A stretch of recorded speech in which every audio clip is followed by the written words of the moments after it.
Il faut que tu prophétises encore sur un grand nombre de peuples et de nations et de langues et de rois.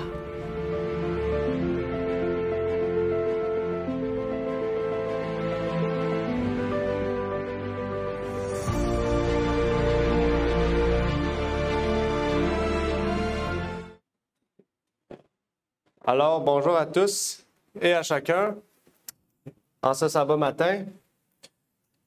Donc, j'espère que vous allez bien en ce sabbat, 14 septembre. Donc, cette semaine, nous avons pu voir message de réconfort. Message de réconfort.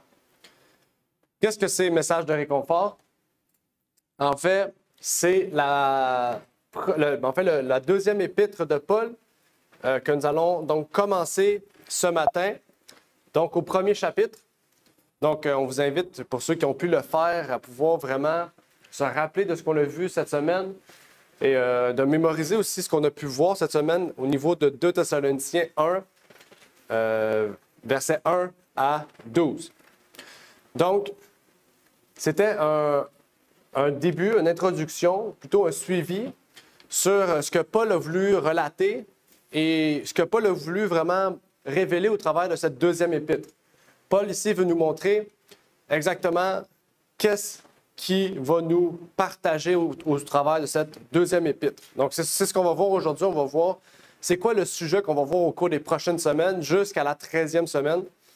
À l'entour, on pourrait dire, de cette deuxième épître aux Thessaloniciens. Bien sûr, avant de commencer, j'aimerais prier avec vous pour qu'on puisse permettre à ce que Dieu puisse venir dans cette salle parmi nous pour que nous puissions bien comprendre et pouvoir aussi bien étudier, bien réviser ce que nous avons pu voir au cours de cette semaine. Donc, prions. Notre Père est aux cieux, j'aimerais te remercier pour l'opportunité que tu nous permettes d'être ici réunis dans cette salle, que tu puisses permettre, Seigneur, que plus en plus de personnes puissent venir, Seigneur, que tu puisses permettre que cette salle puisse être remplie, Seigneur, et que vraiment nous puissions subir toujours plus une transformation de tout ce que tu veux, Seigneur, en nous, que nous puissions changer, Seigneur. Tu connais chacun de nos problèmes, tu connais chacun de nos caractères, de nos défauts, Seigneur, et qu'est-ce que nous devons changer pour te ressembler. Donc, que tu puisses, Seigneur, nous utiliser comme tes outils, Seigneur, et pour que nous puissions être changés à ton image. Que tu puisses bénir ce moment de révision de l'école de sabbat que nous allons faire, en particulier ce message de réconfort que Paul veut partager avec les Thessaloniciens et auquel nous allons voir ensemble aujourd'hui. Donc, c'est ma prière pour ces choses au nom de ton Fils Jésus. Amen. Message de réconfort. Paul commence cette deuxième épître de façon semblable à ce qu'on a pu voir à la première épître. Donc, il rappelle qui est avec lui. Il rappelle Timothée, il rappelle que Sylvain aussi est présent. Et il rappelle aussi que, j'ai oublié c'est qui l'autre, je pense que c'est Tychique qui était avec lui aussi. Donc, ses compagnons de voyage. Et il rappelle cette deuxième épître de la même manière que la première. Mais des raisons qu'on pourrait se poser, c'est pourquoi Paul écrit une deuxième épître? Si une deuxième épître est nécessaire aux Thessaloniciens, c'est qu'il doit y avoir un problème. Il doit y avoir quelque chose que Paul veut soulever et qui veut aussi nous permettre de comprendre.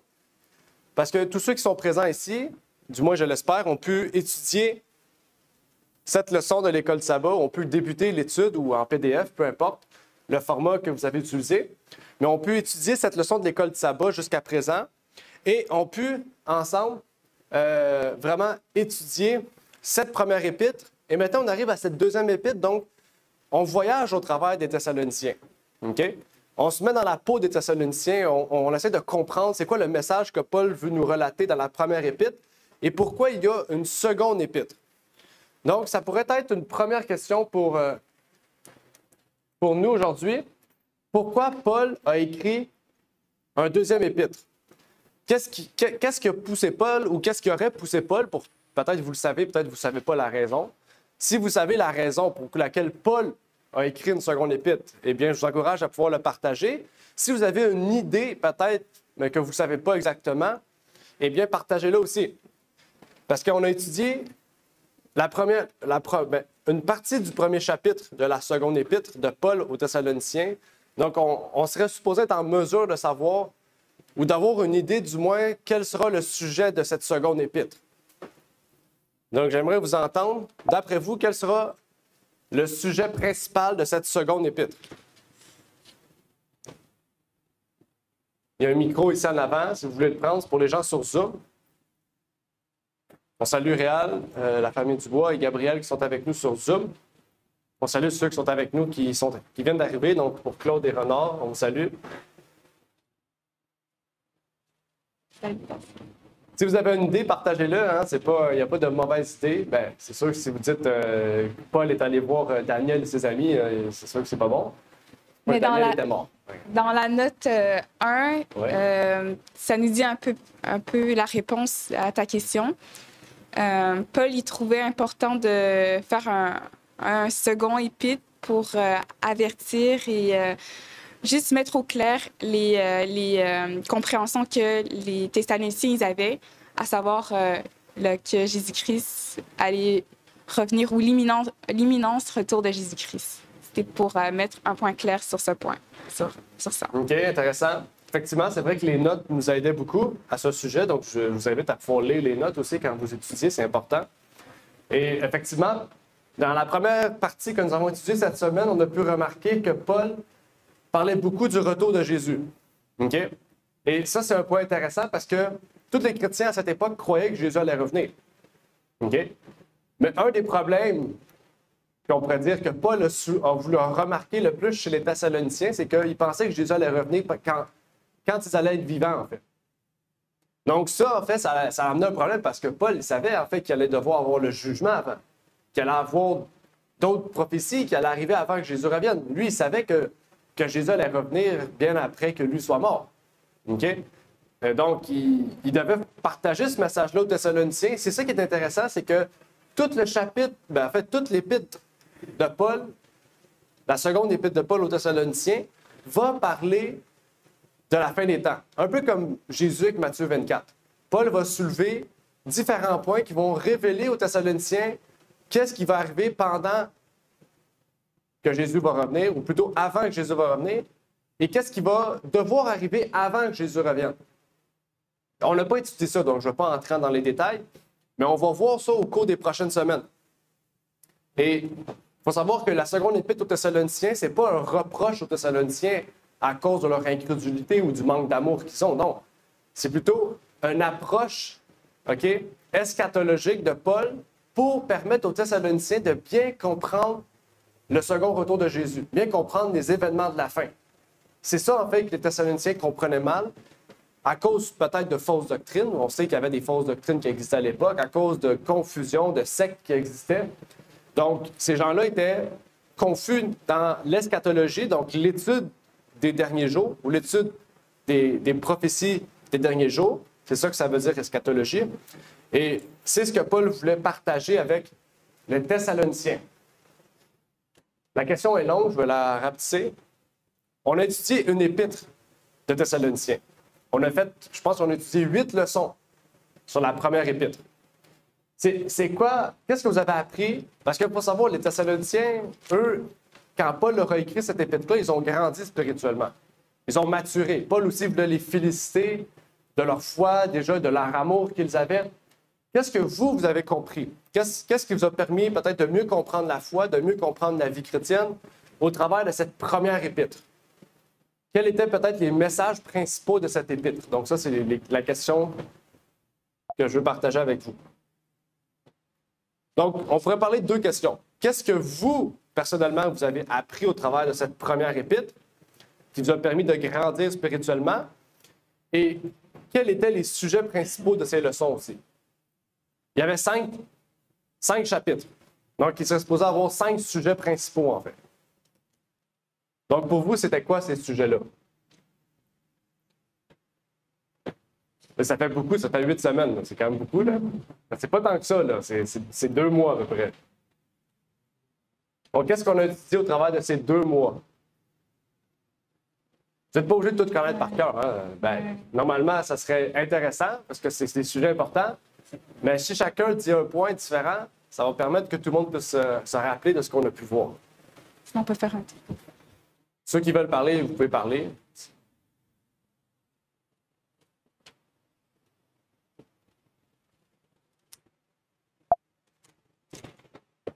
Mais, OK. Je ne sais pas s'il fallait aller en ordre des leçons ou Non. juste nommer des sujets qu'on a passés à travers la leçon.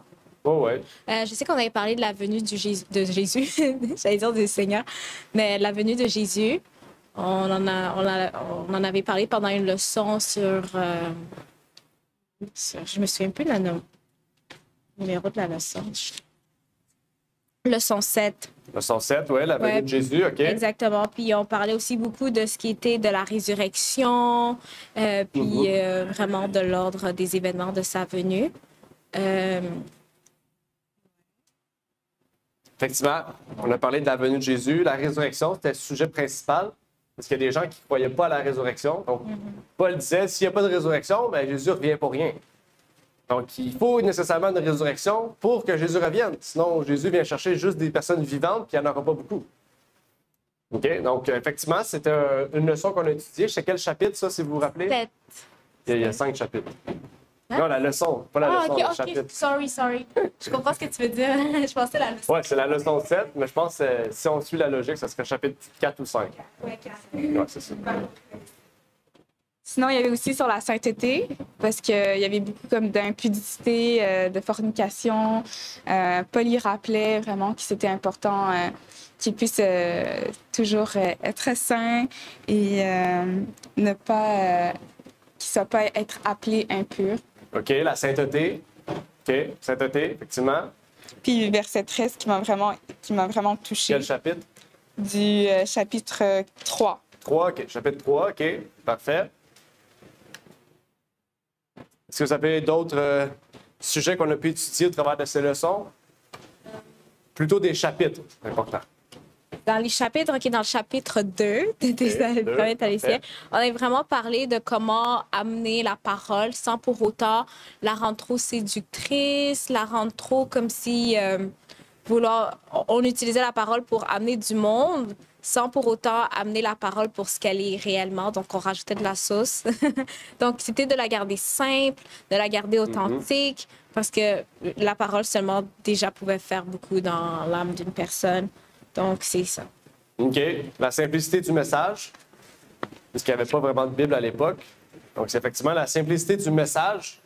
Donc, on parlait de Christ mort et ressuscité.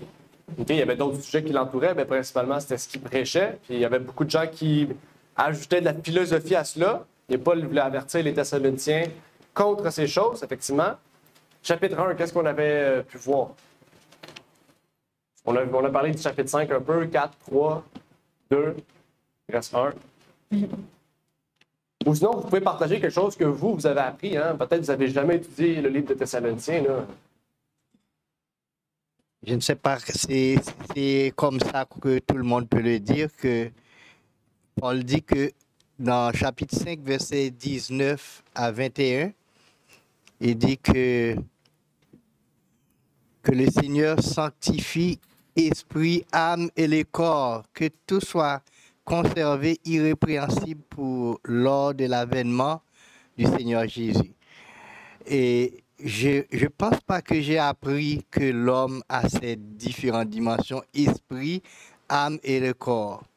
Ou bien sinon, je l'ai entendu dans l'opposé. L'homme a plus penchant pour le corps. On commence par le corps, l'âme et l'esprit.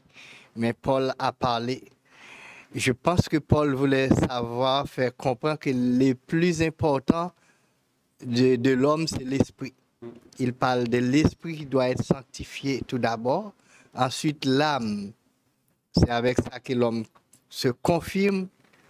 L'esprit, c'est la partie avec laquelle on communique avec Dieu. L'âme, c'est l'autre partie avec ça que l'homme s'affirme. Et le corps qui est le temple du Saint-Esprit. Donc, cela nous a fait comprendre que quand Dieu nous a créés, il a créé l'esprit. Et Paul expliquait ça plusieurs fois, mais il nous a donné une âme et il nous a donné une maison pour habiter. La maison, c'était le corps. Donc, quand on parle de l'homme, en hébreu, on appelle ça Ish. Mais pourquoi on appelle l'homme humain? Parce que l'enveloppe, c'est un humus. Humus veut dire terre. L'homme s'appelle Ish en hébreu, et puis l'enveloppe que Dieu lui a donnée s'appelle humus, et ça veut dire l'homme humain, ça fait l'homme devient un humain. Mais Dieu nous a créés à son image, il nous a créés, comme Dieu est esprit, il nous a créé l'homme, un esprit comme l'homme, comme lui, mais après il nous a donné pour pouvoir habiter sur la terre, puisque la terre est notre demeure que Dieu nous a donnée. Et il nous a donné un corps pour que nous puissions vivre sur la terre. Mais ce qui est important pour Paul, c'est que tout soit conservé irrépréhensible. Alors, moi, je comprends que Paul veut dire que les choses que nous méditons doivent être spirituelles, doivent être saintes. Les choses que nous lisons doivent être saintes. Les choses que nous mangeons, que nous mettons sur nous, tout doit être saint. Donc, pour que nous soyons à l'image de Dieu, parfait, que nous ne devons pas rester dans aucune chose qui n'est pas sanctifiée. Que l'esprit, l'âme et le corps, tout soit sanctifié. Et puis, le verset suivant dit, c'est lui qui nous a demandé de faire ça, c'est lui qui le fera. C'est Dieu qui nous sanctifie. Et Paul dit, recherchez la sanctification sans laquelle personne ne verra le Seigneur. Donc, après l'espérance chrétienne que le chapitre a prêché, qui est très important, la sanctification est le point le plus important du chapitre, du premier épître aux Thessaloniciens. Oui. Amen. Merci, Renard. Renard va avoir le micro, donc vous pouvez récupérer le micro. Est-ce qu'une autre personne aimerait intervenir avant qu'on continue? Peut-être sur ce qu'il a appris au travers du premier épître aux Thessaloniciens? C'est le moment de pouvoir partager. Sinon, on va avancer, on va lire. Il y a de la lecture à faire, quelques lectures intéressantes à faire. On va lire un chapitre, pas un chapitre, désolé, ça va être trop long. On va lire une partie du livre d'Amenahim, de la servante. Elle dit « La foi doit être cultivée. Si elle devient faible, elle est comme une plante malade qu'il faut placer au soleil, arroser et soigner avec soin. Le Seigneur voudrait que tous ceux qui ont eu la lumière et l'évidence chérissent cette lumière et marchent dans sa clarté. Dieu nous a dotés d'un pouvoir de raisonnement, ce que les animaux n'ont pas, qui nous permet de remonter de la cause à l'effet. Si nous voulons avoir la lumière, nous devons venir à la lumière. Nous devons nous attacher individuellement à l'espérance qui nous est proposée dans l'Évangile. Il serait stupide d'aller dans une cave et de se lamenter parce que nous sommes dans l'obscurité. Si nous voulons de la lumière, nous devons monter dans une pièce plus élevée. C'est notre privilège de venir à la lumière, de venir en présence de Dieu. Donc, j'ai partagé ce passage-là parce que ça nous fait penser aux Thessaloniciens, en fait, qui, le peu qu'ils avaient entendu de Paul, ils l'ont mis en pratique. Paul a dit, plus que vous marchez, plus que vous révélez l'amour, plus que vous révélez votre foi, donc un bon témoignage, puis plus que, en fait, votre témoignage est entendu dans toutes les églises. C'est ce que Paul disait. Paul disait, les Thessaloniciens sont un exemple pour toutes les églises. Parce qu'avec le peu de lumière que vous avez voulu en avoir plus, toujours plus. Puis, malgré que vous en avez plus, bien, vous pratiquez plus. Vous avez plus d'amour. Vous avez plus de pratique. OK? Donc, Paul, en fait, voulait encourager, revenir sur des principes importants que les Thessaloniciens mettent en pratique ou qu'ils voulaient qu'ils mettent plus en pratique. Et ce passage-là, bien, nous met en lien avec ce que nous aussi, on peut avoir. Parce que le dernier chapitre de Thessaloniciens, c'était les enfants de lumière. Si vous vous rappelez, on avait vu qu'on peut tous être des enfants de lumière. Puis, qu'est-ce que c'est un enfant de lumière? C'est ce qu'on avait vu, hein, les dernières leçons. Donc, c'est important de pouvoir comprendre cette première leçon, surtout ce premier épître, pour comprendre bien le deuxième aussi, malgré qu'ils sont bien distincts dans leur but et dans leur message. Et Thessalonique avait un renom incroyable, avait un témoignage incroyable que toutes les autres églises qui l'entouraient, les églises de Galatie, les églises d'Athènes ou peu importe, en fait, regardez les Thessaloniciens comme un exemple. Donc, Dieu nous encourage aujourd'hui, parce qu'on a étudié cette première épître, à être des Thessaloniciens, en fait. à prendre exemple aussi sur eux, comme les autres églises prennent exemple sur eux. Donc, la première épître aux Thessaloniciens, c'est la révélation que Paul fait publiquement de la foi des Thessaloniciens et comment les autres églises peuvent être semblables à eux. Donc, c'est important pour nous, en fait. Parce que la deuxième épître n'a pas rapport avec ça. La deuxième épître, c'est une épître presque prophétique. OK? Il parle de prophétie. Mais la première épître parle de la vie pratique du chrétien. Comme Renard a dit, la sanctification. Il commence le chapitre comme ça, il finit le chapitre comme ça.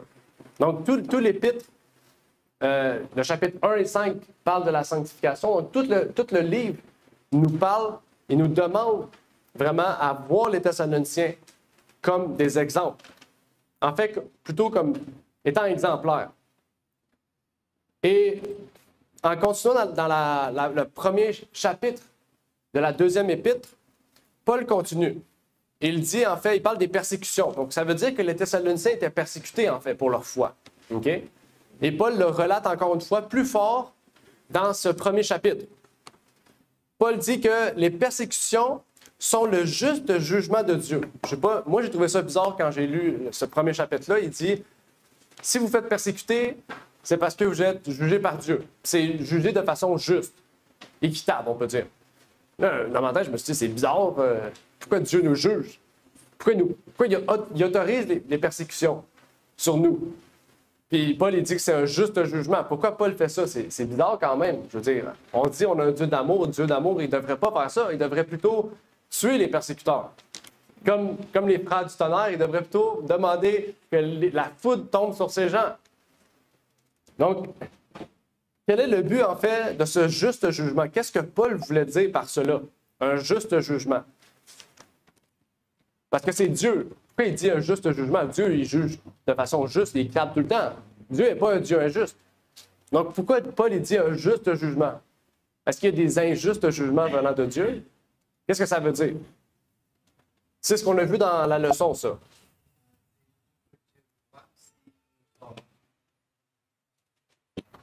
Qualifié pour son royaume.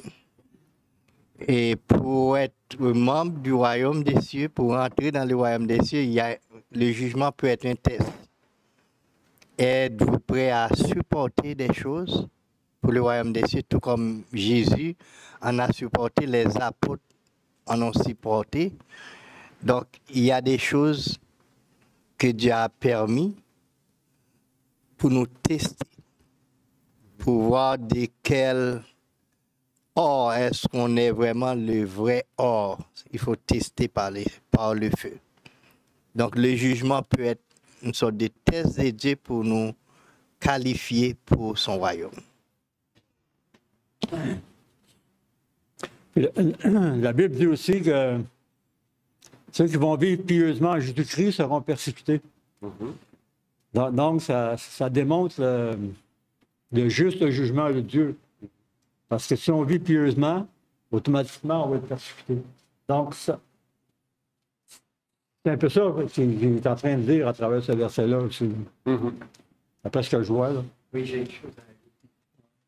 Jésus dit, si vous étiez au monde, le monde aimerait ce qui est à lui. Mais puisque vous êtes dans le monde, mais vous n'êtes pas du monde. Alors, imaginez, ce n'est pas seulement les non-croyants qui vont vous persécuter, mais même les croyants des autres religions. Mais pourquoi vous êtes si différents? Pourquoi vous vous habillez comme ça? Pourquoi vous mettez votre robe un peu si longue plus que les autres? Vous ne montrez pas votre jambe comme les autres le font. Vous pensez que vous êtes quelque chose plus que nous? C'est parce que vous êtes différents, vous n'êtes pas du monde. C'est ce que Jésus dit. Si vous étiez du monde, le monde aimerait ce qui est à lui. Mais le fait que vous quittez le monde, vous êtes dans un autre monde. Vous êtes dans le royaume de Dieu. Eh bien, le monde ne vous aime pas parce que vous êtes différents. Et immédiatement que quelqu'un quitte le monde, il est différent. S'il reste de la même façon, il mange de la même façon, il s'habille de la même façon, il parle de la même façon, il étudie la même chose, il regarde les mêmes films, c'est que sa vie n'a pas été changée. Donc, la nouvelle naissance peut-être n'a pas été faite. C'est pourquoi le monde ne vous aime pas, parce que vous avez changé, vous avez quitté un monde pour entrer dans un autre. Il y avait Sarah aussi, je pense, qui voulait intervenir. On déplace le micro. Merci. Ben, je suis pas sûre, là, mais il me semble que de ce que j'ai compris, c'est que Dieu, il sonde les cœurs. C'est ça pour nous tester puis savoir la mesure de notre cœur puis de notre esprit. Mais aussi, selon 2 Thessaloniciens, je dirais que ça serait aussi une preuve de persévérance parce que le plus qu'il y a des tests, le plus qu'il y a des souffrances ou des calamités qui nous arrivent, le plus qu'on est en mesure de bâtir notre personne pour être persévérant, le plus qu'on est en mesure de sortir dehors et d'être fier de la personne qu'on est devenue selon notre nouvelle naissance. Amen. Effectivement. Vous avez tous dit des bons points. Vous avez dit certaines choses différentes. C'est intéressant. Vous avez tous dit la même chose, mais de façon différente. Fait que ça a présenté le sujet différemment, puis c'est correct. Hein? C'est ça qu'il faut. C'est ça qui est intéressant. On a chacun une façon de présenter ou de comprendre. Ou des fois, on a vécu des fois des choses, des persécutions différemment. Puis la façon qu'on l'exprime, c'est selon ce qu'on a vécu aussi. Hein? C'est correct. Et ça, c'est intéressant parce que tout ce que vous avez parlé, c'est surtout avec le fait que ces choses-là sont normales. Parce que quand on est chrétien, on est différent du monde. Donc la persécution vient automatiquement avec une personne qui est différente. Je pense qu'on le voit. Hein? Tous ceux qui sont différents du monde, on les trouve, sont déjà catégorisés. Hein? On parle des Mormons, des témoins de Jéhovah, on les voit aussi déjà. T'sais. C'est plate, là, mais tu vois un Mormon, tu sais déjà. S'il y a une chemise blanche, une cravate, des pantalons propres, un petit enfant noir, c'est un Mormon. Tu n'as pas besoin d'aller chercher plus loin. Hein? C'est pas le livreux de lait là, qui vient. Non, c'est des Mormons. OK? Mais on devrait être de même aussi. C'est plate à dire, mais quand les gens nous voient, ils vont voir qu'on est différent. Ils vont se dire, tu sais, pourquoi tu es différent? T'sais, dans la façon qu'il parle, dans la façon qu'il se présente, dans la façon qu'il agit, on va être différent. Et ça, c'est un travail, en fait. Hein? C'est pas, y en a beaucoup qui vont essayer de se mettre un poids pour que ça soit comme ça dès le départ, mais c'est quelque chose qui se travaille. Okay? On grandit dans notre foi, on travaille là-dessus. Puis on change, en fait, on apprend. Okay? Donc, mettez-vous pas un poids. Et c'est important parce que, aussitôt, en fait, même avant des fois qu'on soit baptisé, mais surtout, aussitôt qu'on est baptisé, Dieu veut prouver qui sont ses enfants. OK? Donc, c'est pour ça que aussitôt qu'on est baptisé, souvent, on a plus d'attaques de Satan, parce que déjà, Satan est encore plus fâché, parce que là, il vient de perdre des personnes de son royaume. Mais il faut persévérer. Il faut continuer à avancer. Et c'est Jacques qui l'a dit, l'apôtre Jacques. Je ne vais pas l'apôtre, le disciple Jacques, qui dit « Frères, regardez comme le sujet d'une parfaite joie. » Donc, parfaite, OK? Quelque chose de juste, c'est quelque chose qui est droit, c'est quelque chose qui vient de Dieu. Ça dit les diverses tentations qui vous arrivent, sachant que l'épreuve de votre foi produit la patience, mais que la patience ait une efficacité parfaite afin que vous soyez parfaits et accomplis, ne manquant de rien. Jacques ici parle d'un sujet très intéressant et très important. Il parle de tentation et d'épreuve. OK? Donc, les diverses tentations qui nous arrivent, on doit les prendre avec une parfaite joie, parce que c'est un moyen de pouvoir nous détourner d'une mauvaise voie. Quand on reçoit une tentation, c'est parce que Satan il sait qu'il y a une porte ouverte où ce qui peut nous faire tomber. Et nous, ça nous pousse, ça devrait nous pousser à prier et à dire Dieu fait en sorte que cette porte puisse se fermer. OK? On peut prendre plein d'exemples. Quelqu'un qui était un alcoolique, qui n'est plus alcoolique. OK? Parce qu'il est devenu chrétien ou peu importe. OK? Il ne boit plus. OK? Ça reste quand même que la porte est toujours ouverte à ce que tu puisses tomber. Donc, Satan va utiliser cette porte-là pour t'amener à tomber. Donc, en tant que chrétien, si tu sais que c'est un moyen de Satan pour que tu tombes, tu fais quoi? Tu te protèges. Tu mets un blocage. Tu changes des habitudes de vie. Tu changes, en fait, des fois même de vie complètement. Des fois, tu peux changer de lieu de travail, de lieu de vie, en fait. Et c'est là, en fait, qu'on voit à quel point ces tentations-là doivent être prises avec une parfaite joie, puisqu'elles sont l'opportunité de pouvoir changer et de pouvoir nous rapprocher davantage de Dieu. Et les épreuves, c'est la même chose, en fait. Quand on est persécuté de toutes sortes de manières, en fait, ce sont des épreuves. Okay? Ce n'est pas des tentations. Il y a une différence entre tentation et épreuve. Okay? Je pense que vous le savez, une tentation, c'est qu'est-ce qui nous pousse à tomber. Une épreuve, c'est qu'est-ce qui nous pousse à nous relever. Donc, normalement, c'est ça. Il y a des épreuves qui vont nous amener à tomber parce qu'on a une foi faible, ou dans le moment propice, on est peut-être dépressif, donc la foi est plus vagabonde. Mais Ces deux choses-là sont différentes. OK? Et Dieu veut nous pousser à passer au travers de ces difficultés-là, passer au travers de ce jugement juste, ou ce juste jugement. Et dans Proverbe, il nous parlait de quelque chose comme ça aussi. Il disait, la verge et la répréhension donnent la sagesse. Mais l'enfant livré à lui-même fait honte à sa mère. Corrige ton enfant, il te donnera du repos, il fera la joie de ton âme. Ici, c'est intéressant. OK? Ça dit, la verge et la répréhension donnent la sagesse. OK? Donc, il dit, corrige l'enfant. Donc, qu'est-ce que Dieu fait en nous envoyant des épreuves et en permettant? Ce n'est pas Dieu qui est la source de tentation. Dieu est la source d'épreuves, mais pas de tentation. Mais quand on a des tentations, des épreuves, c'est un moyen que Dieu donne ou autorise à pouvoir faire quoi? À pouvoir acquérir plus de sagesse. Comprenez? Donc, c'est important. Souvent, on voit ça, les familles aujourd'hui. Pourquoi sont détruites les familles aujourd'hui? C'est parce qu'on ne corrige plus et on ne reprend plus les enfants. On les laisse faire. Puis qu'est-ce que ça fait, ça, quand on laisse les enfants aller? On ne les corrige pas? Bien, ils n'acquérissent pas de sagesse. Ils n'acquérissent pas de sagesse. Ils perdent le respect de l'autorité parentale parce qu'ils se disent, mes parents, de toute façon, ils s'en foutent de moi. Peu importe ce que je fais, ça ne leur dérange pas. Donc, ils perdent en fait l'autorité parentale. Donc, ils perdent en fait le lien qui existe entre un enfant et un parent. Donc, ils voient les parents comme des enfants ou des amis. Souvent, on voit ça, tu sais, maman, c'est ma meilleure amie. C'est la chose la plus terrible parce que le lien parental qui n'existe plus, en fait. Là, c'est un lien amical. Il n'y a plus la même liaison, là. On détruit ce lien important. Et Dieu fait la même chose avec nous. Il nous traite comme des enfants. OK? Donc, il nous reprend, il nous corrige. S'il ne le ferait pas, ça serait terrible pour nous. Ça serait terrible. Et donc, Dieu fait ces choses-là pour nous. Et ce qui est intéressant, c'est qu'il dit, corrige ton enfant et il te donnera du repos. Donc, Dieu nous corrige. Pourquoi? Pour lui donner du repos. Il n'y a pas besoin de repos.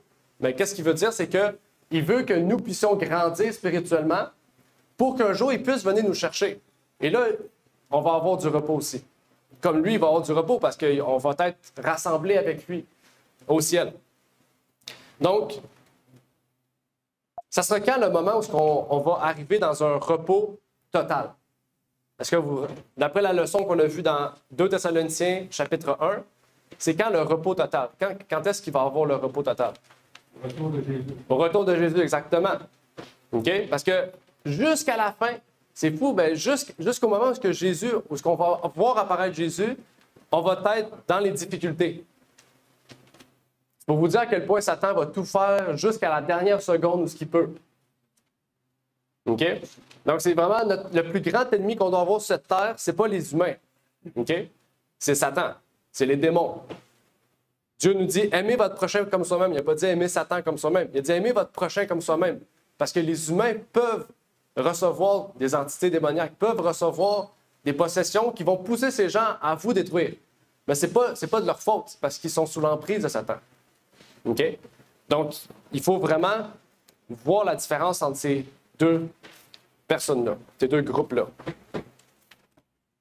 J'aimerais lire un passage d'Uriah Smith dans le livre Réflexions sur le livre de l'Apocalypse qui nous dit qu'il en soit ainsi, Amen. Bien que cette venue de Christ soit pour les méchants une scène de terreur et de destruction, elle est pour les justes une scène de joie et de triomphe. Quand la détresse du monde viendra, le repos des saints viendra. Amen. Quand la détresse du monde viendra, le repos des saints viendra. C'est-à-dire qu'on n'est pas en repos 24 heures sur 24, on est sous l'emprise de Satan jusqu'au moment où Jésus revient, où le repos éternel va arriver. Ça dit, ce qui vient avec un feu ardent et dans le but de se venger des méchants, c'est pour récompenser le repos de tous ceux qui croient. Quel texte qu'il cite? Il cite le passage de 2 Thessaloniciens 1, 6 à 10. C'est ce qu'on a étudié cette semaine. C'est pour ça que je l'ai cité. Ça dit, chaque ami et amoureux du Christ saluera chaque déclaration et chaque gage de son retour comme une heureuse nouvelle de grande joie. Ça dit quoi? Chaque ami et chaque amoureux. OK? Donc, Un ami, si on a une bonne compréhension d'un ami, c'est quoi? C'est quelqu'un en qui tu as confiance. Un amoureux, c'est qui? C'est quelqu'un avec qui tu as confiance. OK? Donc, c'est pour ça que la Bible dit, c'est pas tous ceux qui prononcent mon nom qui vont être sauvés. Hein? Parce que c'est pas tout le monde qui est ami et amoureux du Christ. Il y a beaucoup de monde qui dit, moi, je crois en Jésus. Mais est-ce qu'ils sont amis et amoureux du Christ? Est-ce qu'ils sont comme les Thessaloniciens? On doit être comme les Thessaloniciens. C'est important. C'est un appel ici que Paul fait pour chacun de nous. Paul continue aussi dans son épître, au premier chapitre. Il dit que lors de son retour, le retour du Christ, il y aura des justes et des injustes. Paul dit pourtant qu'il y aura deux catégories de méchants. C'est ce qu'il a dit. Il dit, il y aura ceux qui ne connaissent point Dieu et ceux qui n'obéissent point à Dieu. Une question que j'aimerais vous poser maintenant, c'est comment il peut y avoir des gens qui ne connaissent point Dieu avant que Jésus revienne? Parce que normalement, tout le monde a connu Dieu. Moi, quand j'ai lu ça, j'ai dit, c'est bizarre. Il y a un message qui va être promulgué mondialement, qui va annoncer que Jésus revient bientôt, mais il y a des gens qui ne connaîtront pas Dieu, c'est ce que Paul dit. Donc, il faut avoir confiance en ce que Paul dit, mais peut-être, qu'est-ce que Paul a voulu dire? Peut-être on a mal compris ce que Paul a voulu dire. Arana? Hein? Sarah. Ah, OK.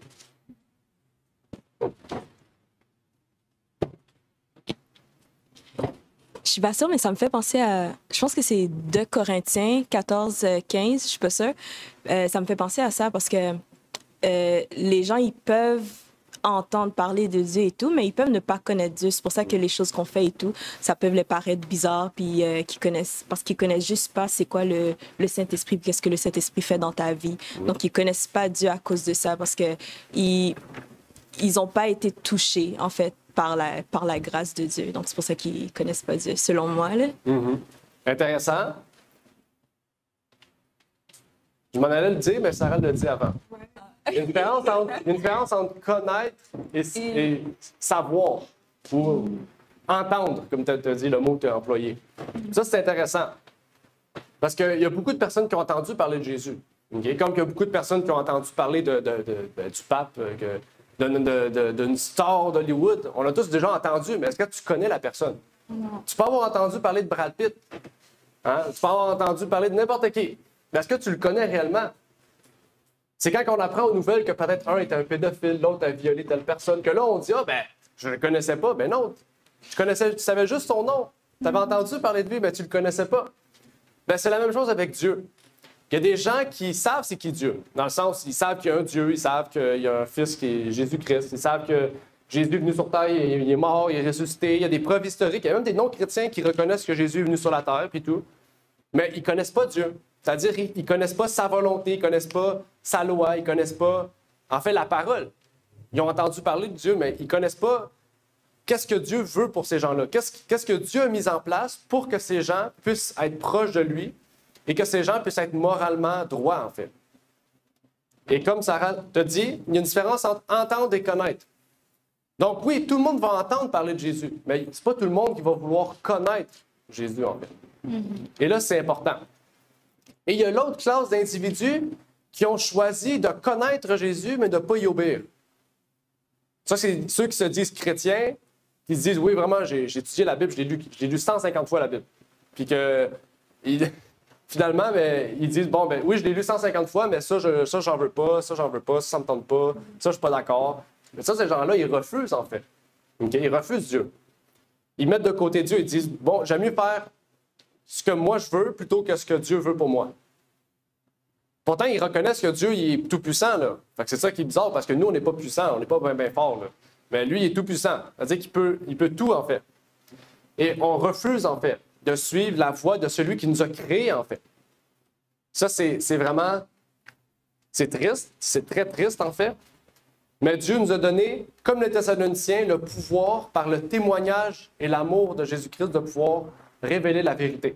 Des fois, on n'a pas besoin de parler, on a juste besoin d'agir pour révéler comment Dieu veut que nous soyons, pour révéler la connaissance de Dieu. C'est fou. C'est ce que Paul a dit aux Thessaloniciens. Il a dit, vous, par votre amour et par votre témoignage, toutes les églises du monde entier vous connaissent. Pourtant, ces églises-là, il n'y avait pas de téléphone, il n'y avait pas WhatsApp, il n'y avait pas d'auto. Ils se voyaient pas. Ils faisaient juste entendre parler des Thessaloniciens à travers les villes, puis ils savaient que ceux-là étaient chrétiens. Est-ce que vous voulez la même chose ici dans cette église? Amen. Malgré le petit nombre que nous sommes, on peut être un témoignage, on peut sortir d'ici, puis que les gens disent « Venez! Venez! » Regardez, il a dit salut. Puis vous pouvez venir ici puis donner un exemple, rendre un témoignage. C'est un monsieur avec une Bible. Il dit, puis Dieu nous encourage à pouvoir être un témoignage chaque jour de notre vie. Amen. Comme là, le monsieur a regardé, il a dit, ah, je vois une pancarte, il y a une Bible. Il dit, ça, c'est une église ici. Je dis, ben ouais, venez. Il n'est pas venu, mais c'est pour vous dire qu'il a reconnu, juste la façon qu'on parle, juste parce que c'est ouvert comme ça, il a reconnu que c'est une église. Okay? Donc, on peut déjà rendre un témoignage sans même pouvoir parler. Donc, c'était un peu plus long que prévu, mais on est arrivé un peu en retard. Là. Mais c'est le message pour aujourd'hui que Dieu veut nous donner au travers de cette leçon de l'école du sabbat. Et l'appel du jour, c'est que Dieu nous encourage à pouvoir prendre au sérieux notre vocation et de pouvoir, comme les Thessaloniciens, rendre témoignage de notre charité ou de notre amour agapé et de la vérité dans le monde. Donc, je vous invite vraiment à continuer d'étudier Thessaloniciens, surtout le deuxième épître. Si vous n'avez pas l'école du sabbat, il en reste encore plein de copies parce que Benoît s'est trompé, donc il en a fait 150 millions. Fait que vous pouvez en prendre si vous en voulez, mais n'hésitez pas, si vous en voulez, vous pouvez en prendre.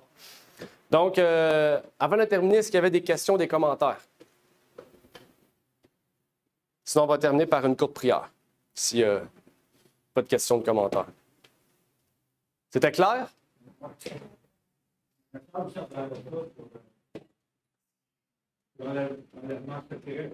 Oui.